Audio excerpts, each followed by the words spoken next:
Estimado presidente Nicolás Maduro Moros, distinguidos jefes de Estado y de Gobierno, jefes de delegaciones, estimadas autoridades económicas de los países de la Alianza e invitados que nos acompañan. Quiero empezar por agradecer al hermano presidente Nicolás Maduro Moros su convocatoria a esta conferencia económica del ALBA-TCP. Urge intercambiar experiencias y concertar posiciones para enfrentar juntos los efectos de la COVID-19, una pandemia que amenaza con profundizar significativamente la crisis multisectorial que sufren nuestras sociedades, en particular en el ámbito económico.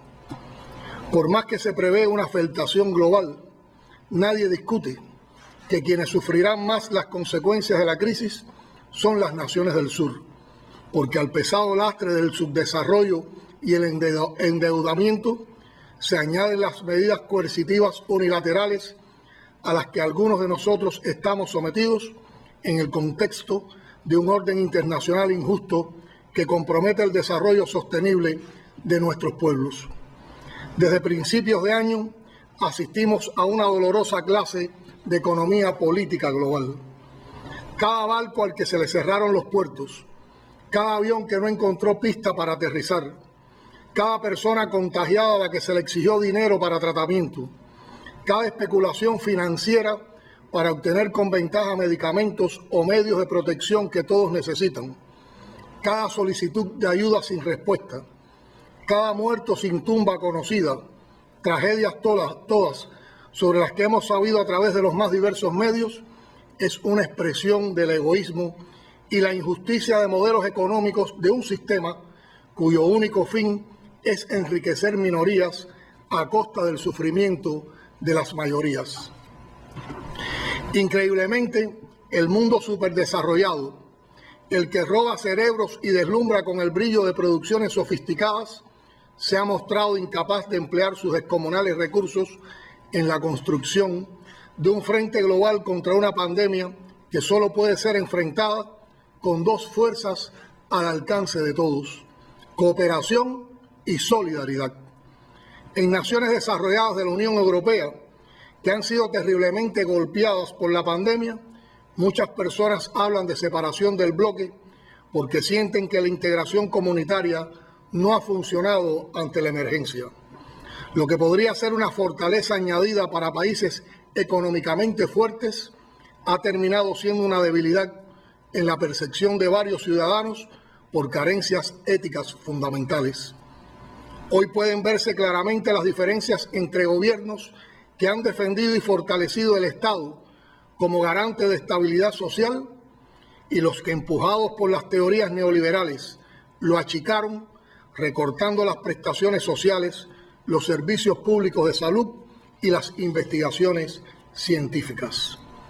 China, con su eficaz respuesta a la epidemia en el país más poblado del planeta y sus aportes a la Organización Mundial de la Salud y a otras naciones, muestra la diferencia. Hasta aquellos que hablan despectivamente de un virus chino han sido favorecidos con la práctica solidaria de la gran nación. En contraste, gobiernos que fueron supuestamente muy eficaces para integrar sus mercados, sus finanzas, sus tropas y hasta para organizar invasiones extrarregionales, fallaron en la articulación de esfuerzos para salvar a sus propios ciudadanos. Hoy el mundo entero paga el precio de los abusos del capitalismo en su versión salvaje. El más cercano ejemplo lo ofrece América Latina, que se ha convertido en el epicentro de la pandemia para revelarnos en toda su crudeza el costo de poner el destino de los pueblos en manos del mercado. El modelo neoliberal extendido en nuestra región no ha podido atender las necesidades de la pandemia ni podrá enfrentar el escenario post-COVID-19. Los pueblos sometidos al fundamentalismo económico de derecha hoy padecen los efectos de la reducción de los presupuestos destinados al sector de la salud, a la protección social, a la investigación científica y a la formación de personal médico y paramédico. La experiencia de estos meses nos confirma que con una administración adecuada de la política fiscal y sin descuidar los equilibrios macroeconómicos, el Estado cumple un rol principal e indelegable en el deber de proteger, regular y proveer los medios necesarios para enfrentar la crisis, salvar vidas, mantener la vitalidad de la economía y al propio tiempo desarrollar programas de beneficio social. Los pronósticos económicos son tan dramáticos como los datos diarios de la pandemia. La CEPAR, como explicaba Alicia, prevé para el final del 2020 una caída del 5,3% en la actividad económica de América Latina, con el consecuente deterioro de importantes indicadores sociales. La tasa de desempleo se ubicaría en torno al 11,5%, mientras que la tasa de pobreza aumentaría hasta 4,4 puntos porcentuales y la extrema pobreza 2,6 puntos porcentuales con respecto a 2019. Esto implica que la pobreza alcanzaría en América Latina la región más desigual del planeta al 34,7% de su población, lo que equivale a 214,7 millones de personas, y la pobreza extrema a 13%, es decir, 83,4 millones de habitantes. Ojalá fueran solo números, pero hablamos de seres humanos. Millones de personas que van a sumarse a las grandes masas de excluidos, exacerbando los graves conflictos actuales. Se ha paralizado buena parte del comercio y las inversiones y han disminuido los ingresos fiscales y el acceso a las fuentes de financiamiento como resultado de la parálisis económica que enfrentamos, la reducción de la demanda de servicios y de las exportaciones de nuestros productos. Adicionalmente, el turismo, actividad de gran importancia para varias naciones del área, se ha afectado notablemente por el necesario cierre de fronteras. El momento y el sentido común imponen a la comunidad internacional dejar a un lado las diferencias políticas y unidos buscar soluciones mancomunadas mediante la cooperación internacional y la imprescindible solidaridad. La prioridad de nuestros gobiernos en la actual coyuntura debe dirigirse al fomento y desarrollo de la producción de alimentos con énfasis en producciones locales que garanticen el autoabastecimiento y que demanden bajos niveles de importación. Se requiere una mayor prioridad e inversión estatal en el sector de la salud, avanzando en el acceso universal y gratuito de la población a los servicios básicos de salud. Nuestro líder histórico, Fidel Castro, lo dejó dicho y escrito en innumerables pronunciamientos, y cito: en vez de invertir tanto en el desarrollo de armas cada vez más sofisticadas, los que tienen los recursos para ello debieran promover las investigaciones médicas y poner al servicio de la humanidad los frutos de la ciencia, creando instrumentos de salud y de vida y no de muerte. Fin de la cita. Cuba se salva y aporta a la salvación de otras naciones bajo esa filosofía. Los países del ALBA TCP pueden hacer mucho. Debemos identificar las potencialidades de cada uno en función de una integración económica regional que priorice la complementariedad, produciendo cada país lo que les resulte más competitivo e intercambiando bienes y servicios. Cuba tiene la voluntad de impulsar y ampliar la colaboración en el frente de la salud pública en el ALBA TCP.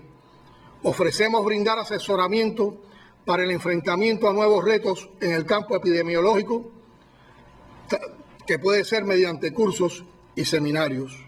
Ofrecemos un ciclo de videoconferencias por expertos cubanos para transmitir su experiencia en el combate a la COVID-19 y a otras situaciones epidemiológicas.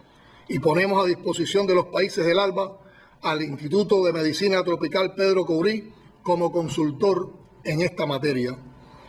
Cuba pone a disposición del ALBA un enfoque médico innovador para el manejo de la COVID-19, que toma en cuenta la prevención y potenciación de la inmunidad de los pacientes con sistema inmune disfuncional causado por el envejecimiento y o comorbilidades, el tratamiento de la dificultad respiratoria causada por la tormenta de citoquinas en pacientes positivos al virus.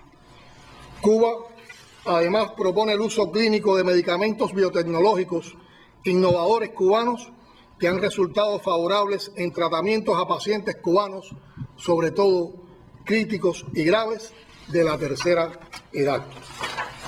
La solidaridad es indispensable y no ha faltado en estos años, pero urge perfeccionar las estructuras institucionales del Frente Económico del ALBA-TCP para establecer una agenda económica a corto y mediano plazos, diseñar incentivos y trabajar con mayor agilidad y flexibilidad en la identificación de oportunidades y proyectos conjuntos.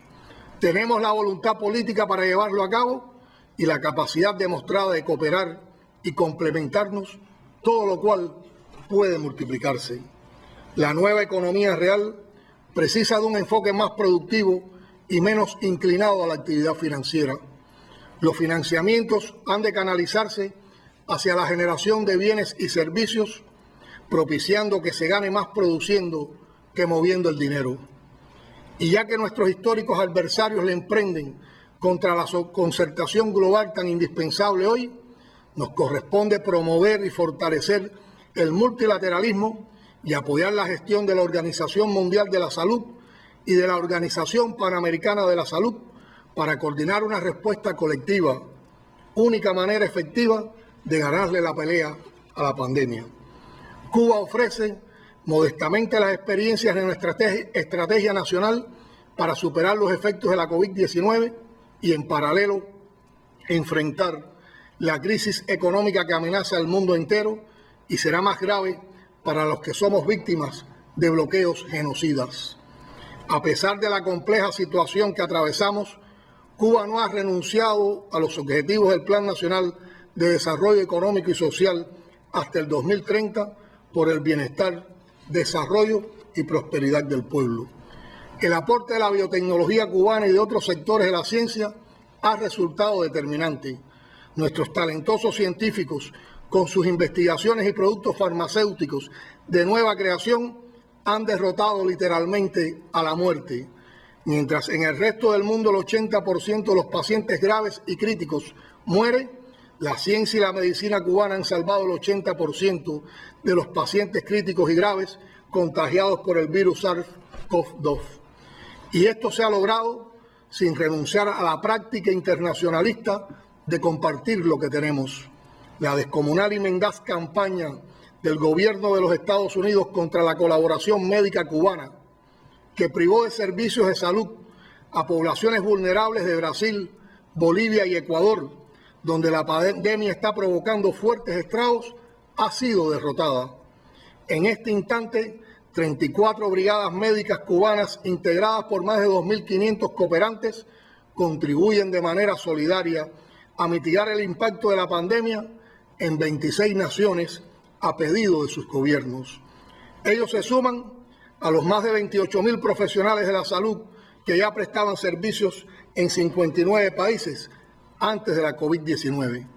Ninguno de esos aportes es reconocido por el gobierno de los Estados Unidos, cuya administración ha recrudecido el bloqueo económico, comercial y financiero contra Cuba con nuevas medidas coercitivas dirigidas a dificultar aún más el esfuerzo nacional de enfrentamiento a la pandemia y para la recuperación.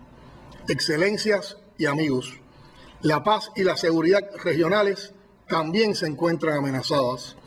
La administración norteamericana rehusó pronunciarse públicamente y con claridad ante un acto terrorista ocurrido en la capital de ese país contra la Embajada de Cuba, lo que confirma la actitud de complicidad y contubernio con quienes promueven actos violentos contra nuestros países y ratifica que el lenguaje agresivo e incitador de posiciones extremas y violentas cumple objetivos estratégicos del actual gobierno estadounidense. En lugar de atender las justas demandas de decenas de miles de personas que dentro y fuera de los Estados Unidos se pronuncian pacíficamente frente a los abusos policiales, el racismo, la xenofobia y el desprecio presidencial por los excluidos del sueño americano, la actual administración insiste en dedicar recursos y energías a sus maquiavélicos planes de intervenir en nuestra América.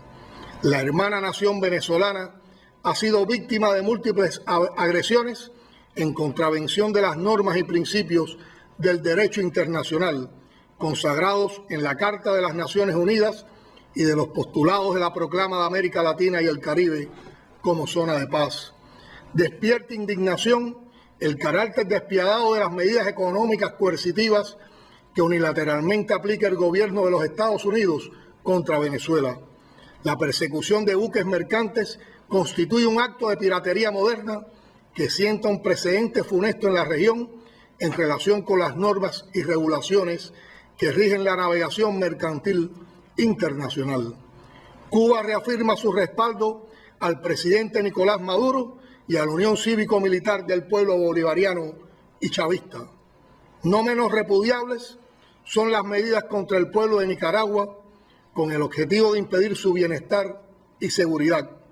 Expresamos una vez más nuestra solidaridad con el Gobierno de Reconciliación y de Unidad Nacional de la hermana República de Nicaragua, presidido por el comandante Daniel Ortega Saavedra en su heroica resistencia frente a la injerencia y al intervencionismo. Reiteramos nuestra solidaridad con los hermanos países caribeños que padecieron los horrores de la esclavitud, la trata transatlántica y el saqueo colonial y neocolonial que enfrentan hoy, los retos resultantes del cambio climático, los desastres naturales, el injusto sistema financiero y la inclusión en lista de jurisdicciones no cooperativas que ponen en peligro sus pequeñas economías. Demandamos para ellos un tratamiento justo, especial y diferenciado. El Caribe encontrará siempre en el ALBA TCP una plataforma de articulación, cooperación y complementariedad para la defensa de sus legítimos reclamos.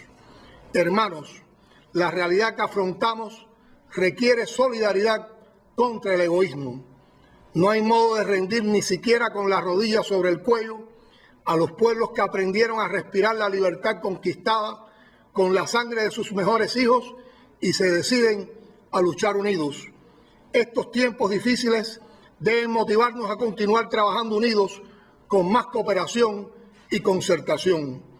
Este fue el sueño de nuestros predecesores y seguirá siendo una prioridad de nuestra alianza.